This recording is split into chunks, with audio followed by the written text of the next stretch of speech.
বিপদ ছড়াতে গিয়ে চড়াও আপদ। কেন জানেন? আসলে মানুষের স্বার্থে ঘা লাগছে তো মানুষ সহ্য করতে পারছে না। এই যে ইট বালি সিমেন্ট দিয়ে দখল করে রাখা রয়েছে রাস্তা, আমরা সেই খবর করছি, আমাদের খবরের জেরে রাস্তা দখলমুক্ত হচ্ছে। আমরা বলছি ফিরিয়ে দাও রাস্তা, কারণ রাস্তায় চলার অধিকার তো রয়েছে, গাড়ি চলার অধিকার রয়েছে। তো সেগুলো চলবে কি করে যদি রাস্তার ধারে এইভাবে ইট বালি সুরকি সব থাকে? তো আমরা যখন খবর করছি তখন কারো স্বার্থে ঘা লাগছে, আর যখন মৌচাকে ঢিল পড়ে কি হয় দেখেন, দেখুন তাহলে।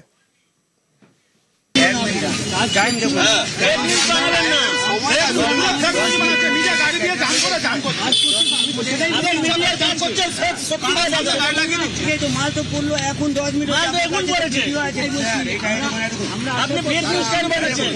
সবাই তো বলছে আপনি ফেক নিউজ কেন বানাচ্ছেন? ফেক নিউজ বানাচ্ছেন আপনি কি বলছেন?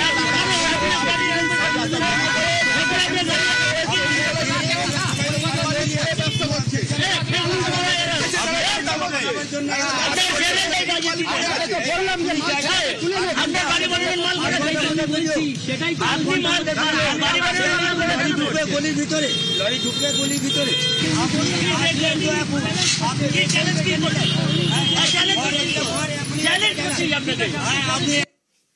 চ্যালেঞ্জ করছেন বেহালার রায় বাহাদুর রোড।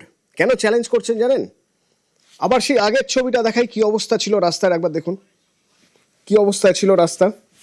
দেখুন রাস্তার অর্ধেকটা স্টোন চিপে ভর্তি, সাইকেল রিস্কে যাচ্ছে, এখান থেকে স্কুটি এলে রিস্কি, ওপাশ দিয়ে যেতে হচ্ছে। আমরা সেই ছবি দেখিয়েছি, আমরা সেই খবর পড়িয়েছি, তাই চ্যালেঞ্জ করছেন, বলছেন আমরা নাকি ফেক নিউজ করছি। চমৎকার। বিশ্বজিৎ আমার সহকর্মী যখন সেখানে গিয়েছিল তখন ঠিক কি হয়েছিল বিশ্বজিৎই বলতে পারবে। বিশ্বজিৎ, কি হয়েছিল?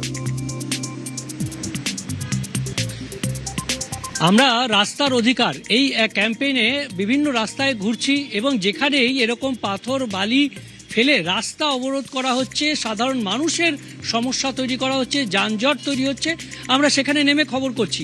ঠিক এভাবেই ঘুরতে ঘুরতে বেহালা এলাকায় ঠিক রায়বাহাদুর রোডে ঢুকতেই আমরা এক জায়গায় দেখলাম নির্মীয়মান একটা বিল্ডিং নির্মীয়মান অবস্থায় রয়েছে।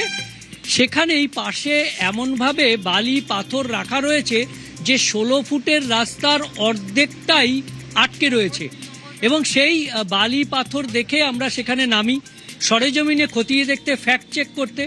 আমরা দেখি যে রায়বাহাদুর রোড প্রেমিসেস নাম্বার 12 এবং সেখানে G+4 বিল্ডিংয়ের অনুমতি রয়েছে কলকাতা পুরসভার, কিন্তু সেখানে অনুমতি নেই রাস্তা দখল করে তাদের নির্মীয়মান সামগ্রী রাখার।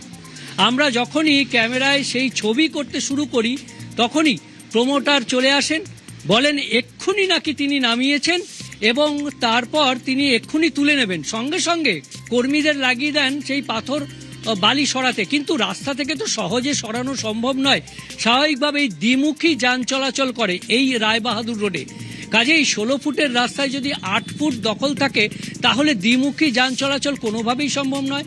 দুদিক থেকে যান এলেই সেটা আটকে যাচ্ছে, যানজট হচ্ছে, সাধারণ মানুষের সমস্যা হচ্ছে। কিন্তু যখন আমরা বলতে যাচ্ছি তখন খুব রাগ, মানুষের ভোগান্তির কথা তুলে ধরলাম অথচ গায়ে জ্বালা ধরে যাচ্ছে। বিশ্বজিৎ সঙ্গে থাকো, একবার শুনবো যে কি বক্তব্য, কি দাবি ওদের। ওরা বলছেন নাকি 1 ঘন্টা আগে নামিয়েছেন মালপত্র ওখানে, শুনুন।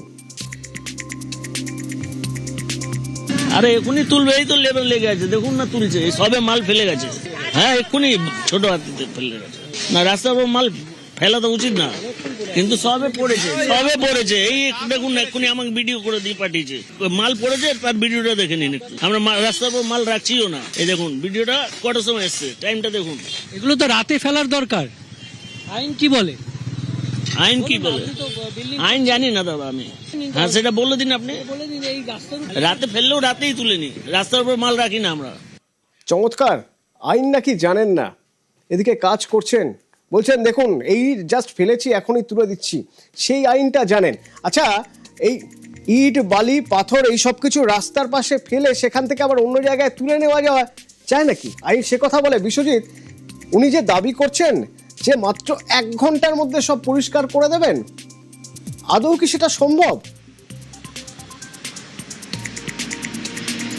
একদমই নয়। অর্থাৎ আমরা ক্যামেরা খোলার পর তার টনক নড়ে এবং সেখানে তিনি আসেন শুধু নয়, তার যে উদ্দেশ্য ছিল সেটা সহজেই পরিষ্কার, যে 5 মিনিটের মধ্যে সেখানে তার দলবল জুটে যায় এবং আমি কারো বাইট যাতে না নিতে পারি আমাকে ঘিরে ধরে আমাদের ক্যামেরার উদ্দেশ্যে তারা যখন ফেক নিউজ বলে অন্য কিছু যখন যুক্তিতে পারছে না, প্রথমেই তিনি বললেন আধ ঘন্টা আগে ফেলেছেন। আমি বললাম যে 1টার সময় যদি আমরা সেখানে পৌঁছই, 12:50 পৌঁছেছিলাম, কিন্তু 12টার পর অর্থাৎ সেই একদম জনবহুল রাস্তার মাঝে তিনি আনলোড করেন কি করে নির্মাণ সামগ্রী? যদিও নির্মাণ সামগ্রী আপনি আপনার কাজের জন্য রাস্তায় ফেলে তুলতে পারেন, সেটা রাতের বেলা করতে হবে এবং সেই রাতের বেলা গাড়ি ফেলে সেই রাতের বেলাতেই তাকে সরিয়ে নিয়ে যেতে হবে, অর্থাৎ সকাল 6টার আসলে পর থেকে। মুশকিলটা অন্য জায়গায় বিশ্বজিৎ, মুশকিলটা হলো যে আজ মৌচাকে ঢিল পড়েছে, তো সেই জন্য এই কথাগুলো বেরোচ্ছে। ধারাবাহিকভাবে আমরা কভারেজ করছি, নিয়মিতভাবে এই কভারেজে সঙ্গে সঙ্গে পুলিশ যাচ্ছে, রাস্তা সাফ হয়ে যাচ্ছে, রাস্তার অধিকার ফিরে পাচ্ছেন মানুষ, আর তাতেই কিছু মানুষের গায়ে জ্বালা ধরেছে। আর তখন দিক বিদিক গ্যাস শূন্য হয়ে গিয়ে কিরকম করে জানেন? ওই দেখুন।